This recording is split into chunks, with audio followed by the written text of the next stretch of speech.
Et voici votre émission « Il est écrit ».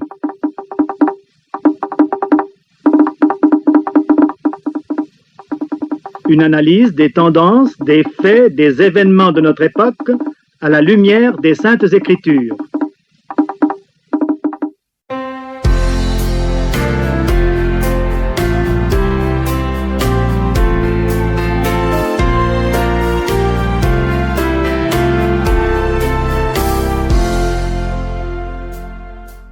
Madame, Monsieur, fidèles auditeurs, bonjour, mais surtout merci de vous être connectés pour écouter Il est écrit, votre magazine d'édification spirituelle que l'Église adventiste du 7e jour vous propose chaque samedi matin dès 7h.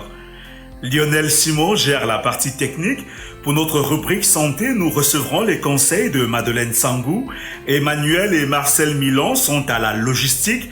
Je suis Clovis Soutien-Faux-Pas et ce matin, je vous invite à faire de Jésus-Christ votre ami de tous les jours.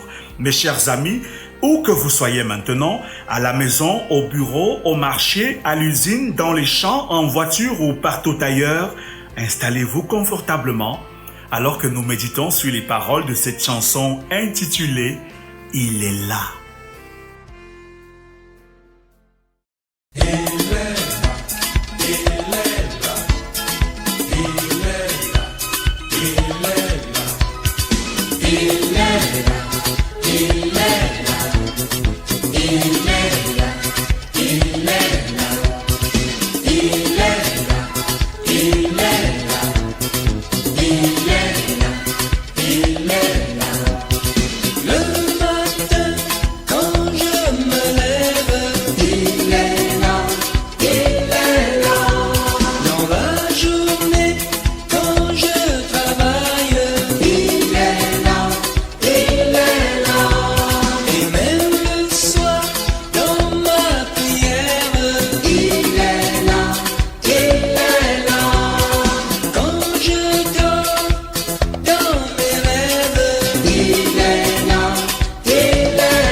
Dans la suite de notre programme, nous parlerons une nouvelle fois du sommeil, dont le rôle est fondamental dans l'équilibre de l'individu. En effet, le sommeil aide à gérer le stress accumulé au cours de la journée. Il aide aussi dans la régulation des défenses immunitaires ainsi que dans la régulation du système cardiovasculaire. Dès lors, il se pose une question. De combien d'heures de sommeil avons-nous besoin pour être en forme? Restez des nôtres alors que nous en parlons dans ce magazine. Alors que le monde entier célèbre aujourd'hui la Journée mondiale des enseignants sur le thème « Valoriser les voix des enseignants vers un nouveau contrat social pour l'éducation », Il est écrit veut reconnaître la valeur de ces personnes si spéciales et qui constituent le facteur le plus déterminant de l'apprentissage des élèves, tout en rappelant aux autres acteurs de la chaîne éducative comment collaborer avec les enseignants de leurs enfants. Nous finirons enfin avec notre page de nouvelles pour voir comment l'Église avance ici et ailleurs. À vous qui nous rejoignez seulement maintenant, vous êtes sur la 93.5 FM et c'est la CRTV, station régionale de l'Ouest, et vous écoutez Il est écrit, un programme conçu pour votre bien-être complet. Surtout, restez des nôtres.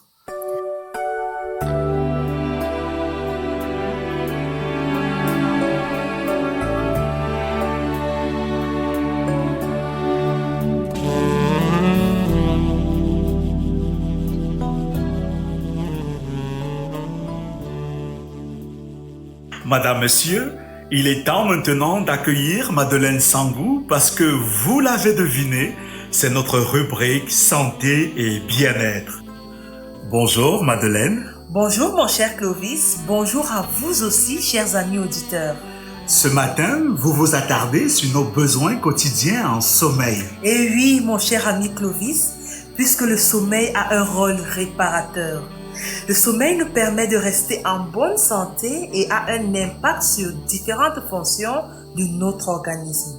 Le sommeil nous permet, entre autres choses, de rester éveillé et vigilant durant la phase d'éveil, de maintenir notre température corporelle, de fournir l'énergie nécessaire à nos cellules musculaires et nerveuses, de produire l'hormone de croissance, d'éliminer les toxines de l'organisme, de stimuler notre système immunitaire et de favoriser l'apprentissage et la mémorisation.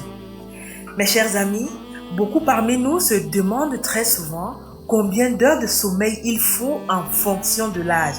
Eh bien, répondons que la durée du sommeil varie beaucoup au cours de la vie. Si certaines personnes débordent d'énergie après une nuit de 4 heures et que d'autres se sentent inefficaces au bureau parce que le réveil a sonné 20 minutes plus tôt, c'est simplement parce que nous ne sommes pas tous égaux devant le sommeil.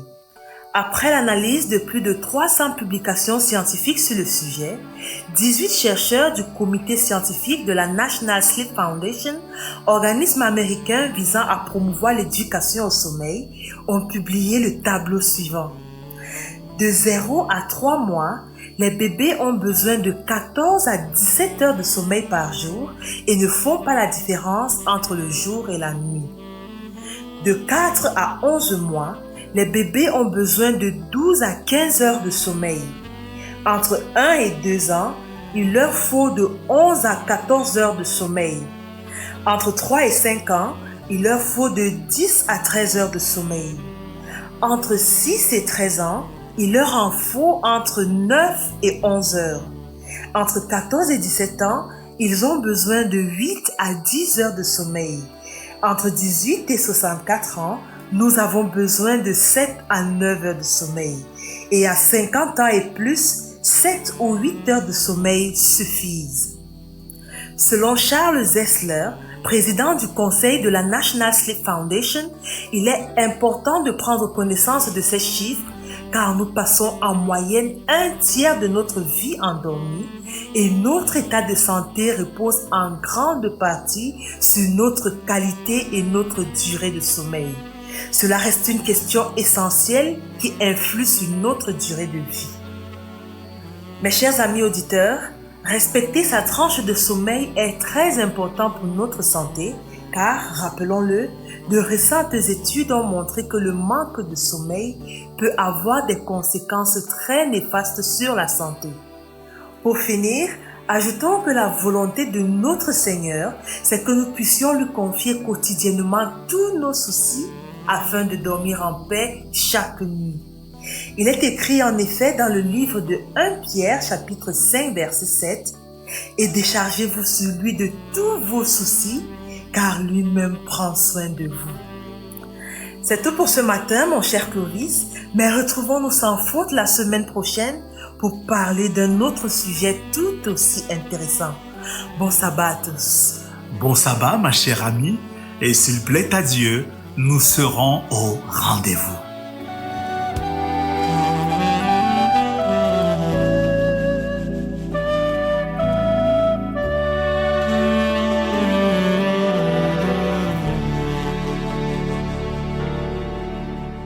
Il a parlé, ce Dieu que je révère est descendu éclatante lumière brilla soudain à son appel. Dieu puissant, immortel, Dieu puissant, immortel, ton nom, ton règne est éternel. Mes chers amis, selon Henry Adams, un enseignant affecte l'éternité, il ne peut jamais dire où son influence s'arrête. Soyons maintenant attentifs pour la suite.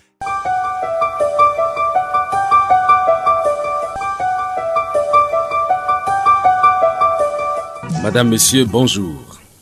On raconte la parabole d'un roi désireux d'honorer le meilleur citoyen de son empire. Il assigne la tâche à 3 de ses ministres. Ceux-ci sont allés parcourir le royaume pendant des semaines. Ils ont mené des enquêtes, interrogé les populations, interviewé les potentiels candidats à la distinction royale.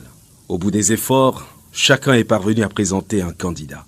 Le jour fixé pour la désignation de ce citoyen est arrivé. Une grande foule s'est retrouvée devant le palais royal. Des groupes de griots et de danseurs y allaient chacun de son talent. L'atmosphère était digne de ces grands jours. Tous les dignitaires du royaume ont pris place. Le roi apparut dans sa mise la plus éclatante. La cérémonie pouvait commencer. Le roi demande alors à ses ministres de présenter leurs propositions à la distinction la plus grande du royaume. Le premier vint et présenta un brillant avocat qui a fait de larges exploits pour le compte du royaume. Lorsqu'il se présente, la foule crie et acclame. Le second arrive et à son tour présente celui qu'il estime devoir mériter l'honneur. Son candidat est le plus grand médecin du royaume, celui-là qui a sauvé tant de vies et qui réalise de grandes prouesses en matière de soins et de traitement des maladies. Quand le médecin se présente, c'est toute la foule qui acclame et lance des cris de réjouissance pour saluer ce choix. Le roi esquisse un sourire.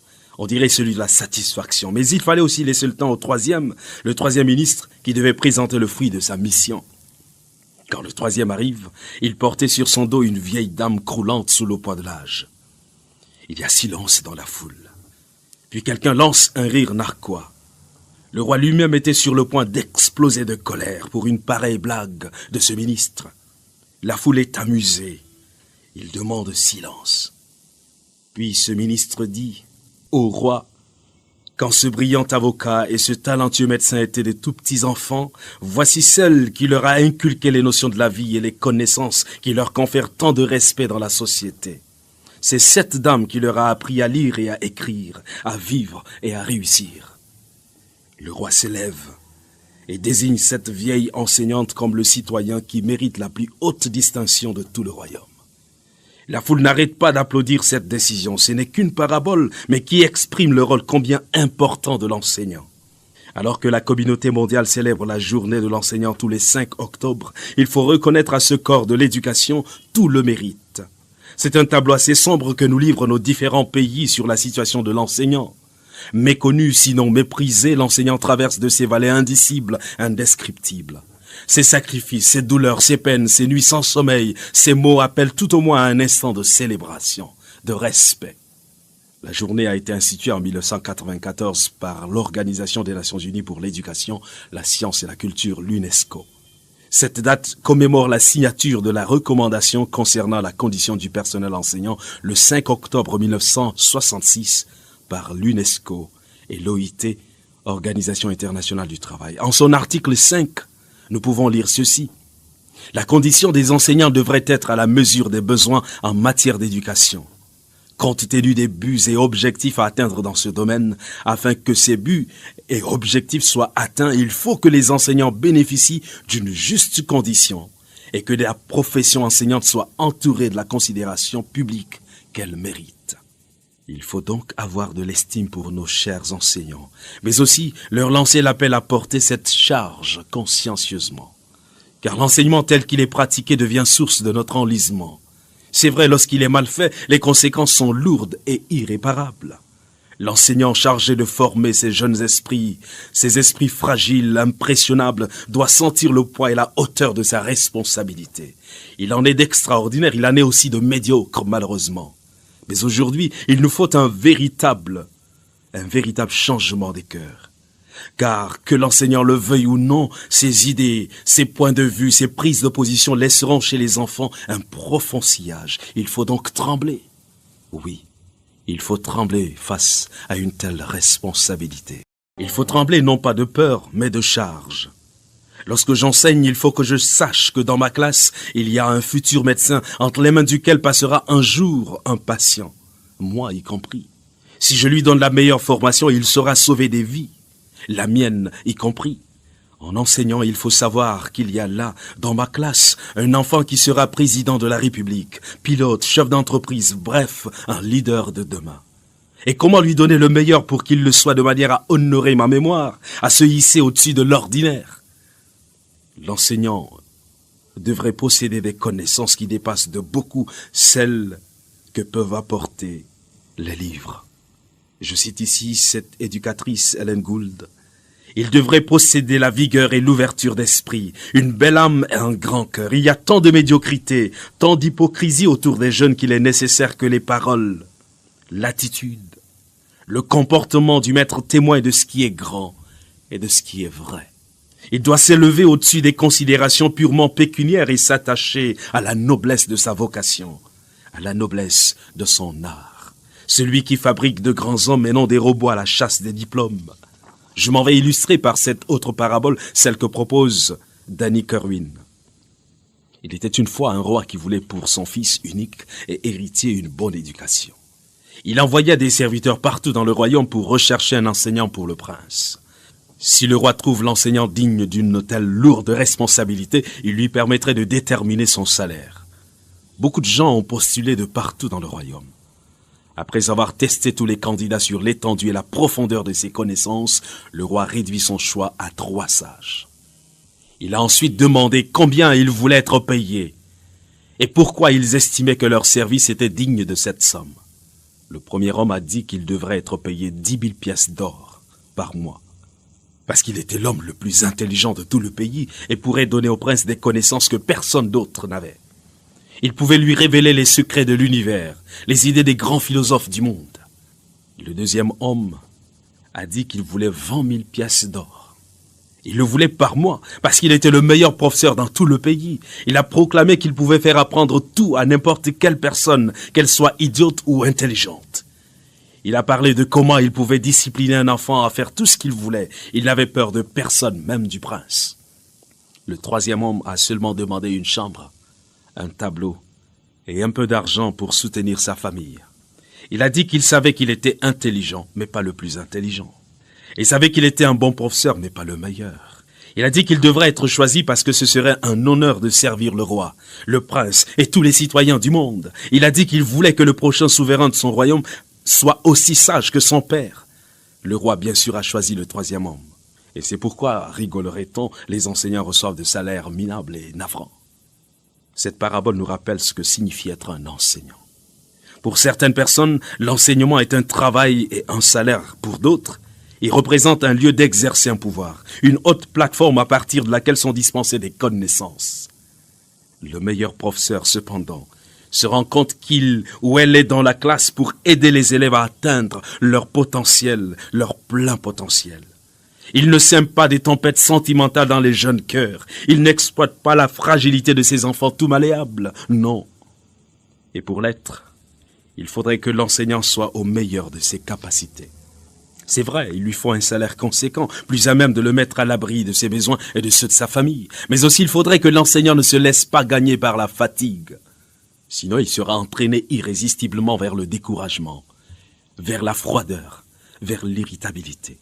Pour garder toute cette vigueur, il faut fuir les bistrots, les compagnies légères. Il faut descendre du piédestal sur lesquels on est monté. Il faut lâcher la tempe grisonnante de celui qui a tout lu, tout vu et tout dit. Il faut mettre tout son cœur à la préparation de ses cours, toute son âme à sa présentation et toute sa vie à l'illustration de ses enseignements. Plus je m'éloigne de toi, plus je me perds dans mes pensées.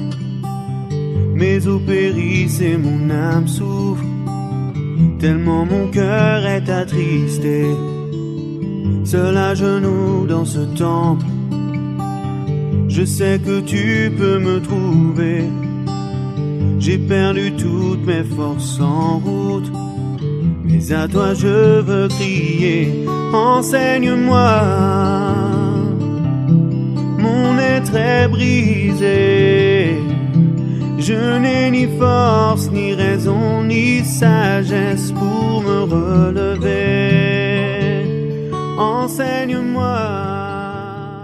J'aimerais tant partager avec vous cette exhortation d'Ellen Gould, une éducatrice de premier rang. Elle dit, les enfants, les jeunes qui sont confiés au maître ont un caractère, des habitudes, une formation bien différente les uns des autres. Certains n'ont pas de but défini, pas de principe. Ils ont besoin de prendre conscience de leurs responsabilités, de leurs possibilités. Peu d'enfants ont reçu à la maison une éducation solide. Les uns ont été dorlotés, d'autres éduqués superficiellement. Ils ont pris l'habitude de suivre leurs envies, d'éviter les responsabilités, les charges. Ils manquent de solidité, de fermeté, de persévérance et de dévouement. Ils considèrent souvent que la discipline n'est qu'une inutile contrainte. D'autres ont été critiqués, découragés par leurs propres parents. Des pressions arbitraires, la dureté ont fait naître en eux et croître en eux l'entêtement et la provocation. Si ces caractères déformés sont remodelés, ce sera le plus souvent par le maître. Celui-ci doit, pour réussir dans cet âge, posséder une bienveillance, posséder une clairvoyance assez grande pour pouvoir trouver la cause de ses défauts et de ses erreurs en ses élèves. Oui, il doit être aussi plein de tact et d'habileté, de patience et de fermeté pour dispenser à chacun ce dont il a besoin. À ceux qui sont irrésolus, qui aiment la facilité, il doit donner des encouragements, apporter un appui qui leur donne le goût de l'effort. À ceux qui sont découragés, il doit apporter la compréhension, l'estime qui ferait naître en eux la confiance. Confiance qui leur permettra de s'atteler à leur travail.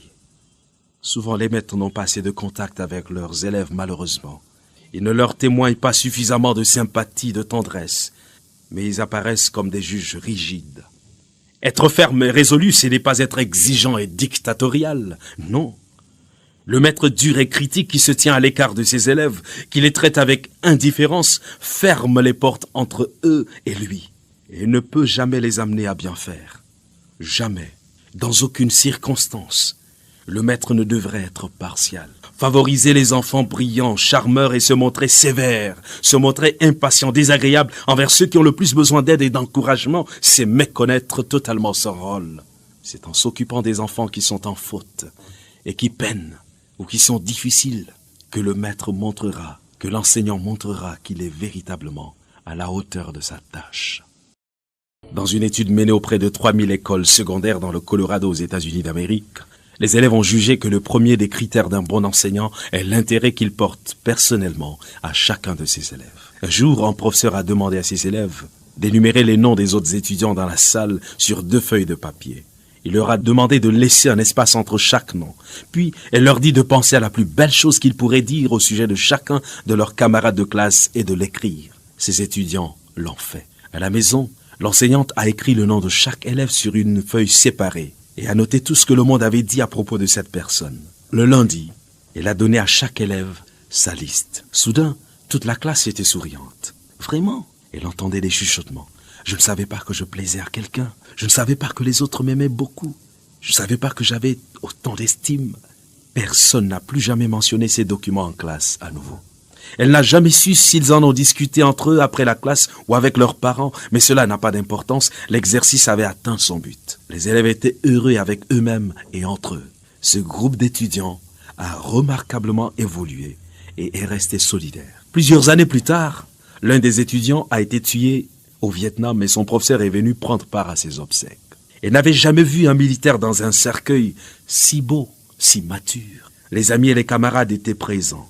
Comme elle se tenait là, tout près du cercueil, l'un des soldats porteurs du cercueil est venu vers elle. « Étiez-vous la prof de mathématiques de Marc ?» Elle répondit oui. Puis il dit « Marc a beaucoup parlé de vous. » Après l'enterrement, la plupart des anciens camarades de classe de Marc se sont donné rendez-vous pour un déjeuner. La mère et le père de Marc étaient là. Ils sont venus parler à l'enseignante de leur défunt fils. Ils sortirent un vieux papier soigneusement plié qui avait été retrouvé sur Marc quand il avait été tué. Ils ont dit à l'enseignante, « Nous avons pensé que vous pourriez reconnaître ce papier. » À l'ouverture du portefeuille, l'enseignant reconnut le papier sur lequel elle avait énuméré toutes les bonnes choses que les camarades de Marc avaient dites sur lui.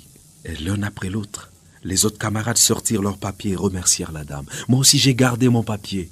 Je l'ai toujours sur moi. N'en pouvant plus, l'enseignante finalement s'assit et pleura. L'enseignant doit nous apprendre à dire du bien des autres. Apprendre à dire aux gens qui sont spéciaux et importants avant qu'il ne soit trop tard. Il doit s'intéresser à chacun de ses élèves individuellement. Chers enseignants, pour vous préparer du mieux possible à votre tâche, soyez attentifs, je vous en prie, aux paroles, à la vie, aux méthodes du maître des maîtres. C'est lui votre idéal. Contemplez-le, appuyez-vous sur lui jusqu'à ce que son esprit s'empare de votre cœur et de votre vie. Et comme le dit l'apôtre Paul, nous tous qui reflétons comme un miroir la gloire du Seigneur, nous sommes transformés en la même image. 2 Corinthiens 3, 18. Voilà le secret de votre autorité sur les élèves. Reflétez le Seigneur Jésus. Lui seul peut inspirer votre ministère. Il était ce qu'il enseignait. Ses paroles n'exprimaient pas seulement son expérience, mais aussi son caractère. Non seulement il enseignait la vérité, mais il était la vérité. C'est ce qui donnait tant de puissance à son enseignement. Le Christ dénonça le mal avec fidélité. Et en chaque être humain, il discernait des possibilités infinies. Il voyait les hommes tels qu'ils pouvaient être, transfigurés par sa grâce, dans la tendresse du Seigneur notre Dieu. Mettant en eux son espoir, il leur inspirait l'espoir. Allant à eux avec confiance, il faisait naître leur confiance. À son contact, ceux qui étaient méprisés et déchus prenaient conscience d'être toujours des hommes et aspiraient à se montrer dignes de son attention. Au point où ils ont dit, jamais homme n'a parlé comme parle cet homme. Ils étaient frappés de son enseignement car il parlait avec autorité. Il n'y avait jamais eu auparavant quelqu'un qui pût, comme lui, par sa parole, aiguiser la pensée, stimuler les aptitudes du corps, de l'intelligence, de l'âme, entraîner l'homme vers de nouvelles aspirations. Pour chacun, il nous propose une leçon. Il est le maître des maîtres. Et ses paroles guideront ses collaborateurs jusqu'à la fin des temps. Car comme le disait William Ward, l'enseignant médiocre se limite à dire. Le bon enseignant explique. L'enseignant supérieur démontre. Le grand enseignant inspire. Je vous salue. Tu m'as parlé comme à l'enfant son père. Tu m'as cherché dans ma sombre misère et ton amour m'a racheté. Mon Dieu, sois exalté. Mon Dieu, sois exalté. Mon cœur bénit ta charité. Vous venez d'écouter la méditation intitulée « Je vous salue enseignant », une réflexion de l'ancien d'église Abraham Bakari. Chers amis, voici à présent nos nouvelles.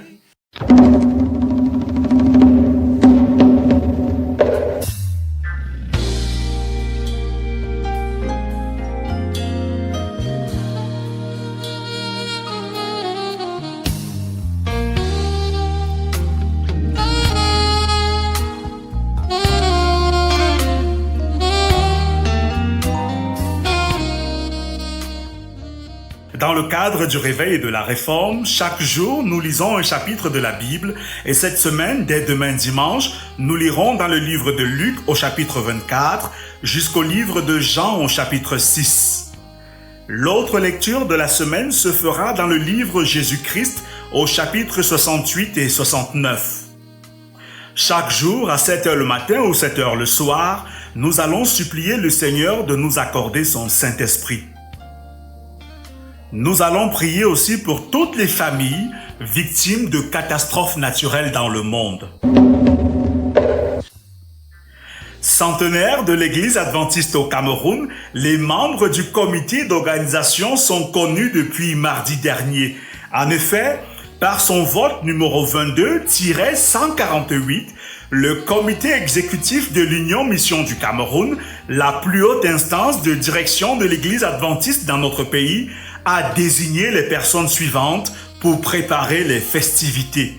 Il s'agit de Mwampeya Véronique comme présidente et comme autres membres, Eyezo Salvador, Paimi Patrice, Mvoto Thérèse, épouse Mbosokle, Sangone Crescence, Wakata Annie, Obun Williams, Nkou Pierre, Metin Jean, Wonje Paul, Yaman Armand. Les concernés ont reçu leur notification en semaine, laquelle notification contient aussi leur cahier de charges.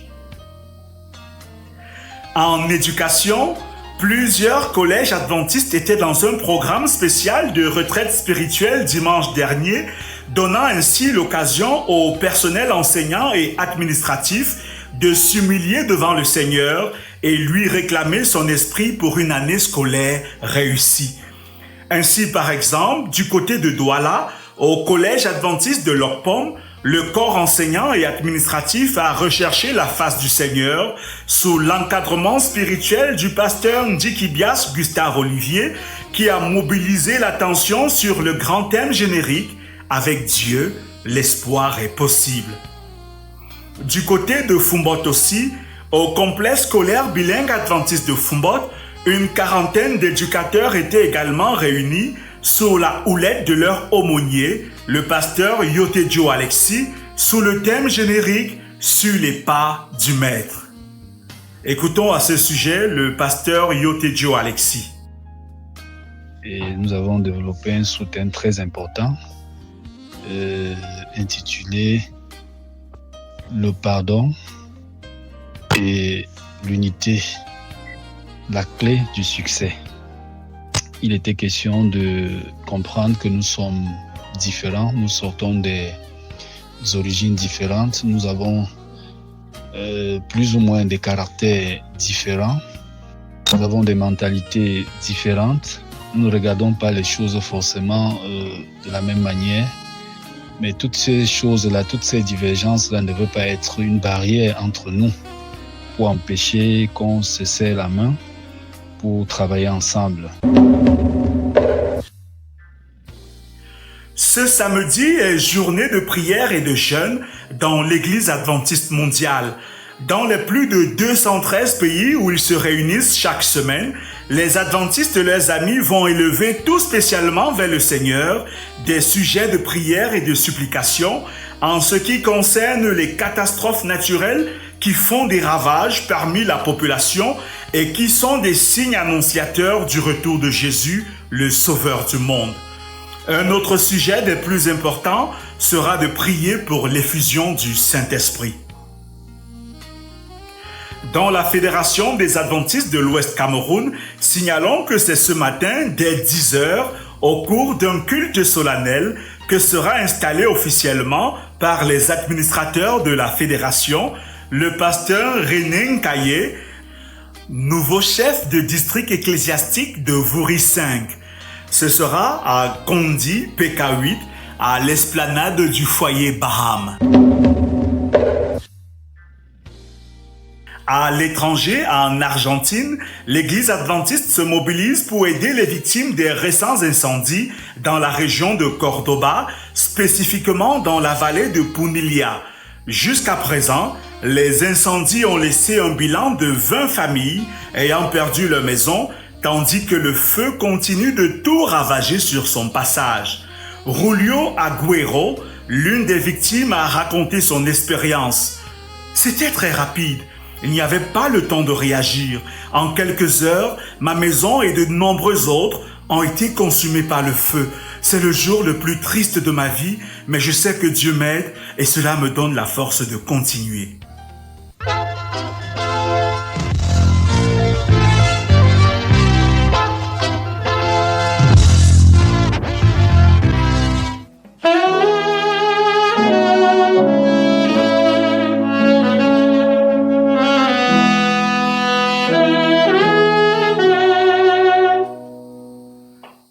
Chers amis, notre programme est bientôt fini, mais si vous avez besoin de prières ou d'études bibliques, contactez-nous sans hésiter au 699 85 85 69 ou au 675 42 80 95 ou enfin au 699 66 45 05. Merci à la grande équipe de la CRTV Ouest qui permet la mise en onde de ce magazine semaine après semaine. Clovis Suchienfopa, c'est mon nom, et ce sera encore un privilège de vous retrouver samedi prochain lorsqu'il sera 7h. Mais d'ici là, rappelons-nous chaque jour qu'il est écrit « Je vous laisse la paix, Je vous donne ma paix, je ne vous donne pas comme le monde donne. Que votre cœur ne se trouble point et ne s'alarme point. Dieu vous bénisse.